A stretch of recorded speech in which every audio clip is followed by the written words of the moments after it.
പ്രവർത്തക സമിതി അംഗം ശശി തരൂരിനെതിരെ അതിരൂക്ഷ വിമർശനവുമായി മുൻ KPCC president MM Hasan.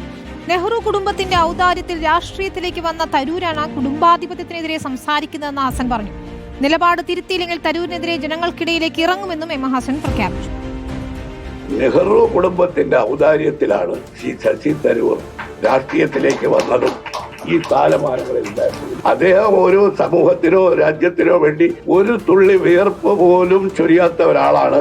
ഹൈക്കമാൻഡുമായും KPCC നേതൃത്വവുമായും ഇടഞ്ഞു നിൽക്കുന്ന ശശി തരൂരിനെതിരെ ഇത്ര രൂക്ഷമായി ഒരു നേതാവ് പോലും ഇതുവരെ നിലപാടെടുത്തിട്ടില്ല. നെഹ്റു സെന്റർ അവാർഡ് CPIM നേതാവ് G സുധാകരന് നൽകുന്ന വേദിയിൽ വെച്ചായിരുന്നു MM ഹസൻ പൊട്ടിത്തെറിച്ചത്. വാസ്തവത്തിൽ തലമുറ നയിക്കുന്ന ഒരു പ്രവൃത്തിയാണ് അദ്ദേഹത്തിന്റെ ഭാഗത്തു നിന്നുണ്ടായത്. വളരെ മര്യാദയോടുകൂടി ചെയ്യേണ്ട ഒരു കാര്യം കോൺഗ്രസ് വർക്കിംഗ് കമ്മിറ്റിയിൽ നിന്നും മാറി നിൽക്കുക, ഒഴിഞ്ഞു നിൽക്കുക. ഞങ്ങളും ജനങ്ങളിലേക്ക് ഇറങ്ങിച്ചെന്ന് ഈ നിലപാടുകൾക്കെതിരായി ഞങ്ങളും പ്രചരണം നടത്താൻ നിർബന്ധിതരാകും.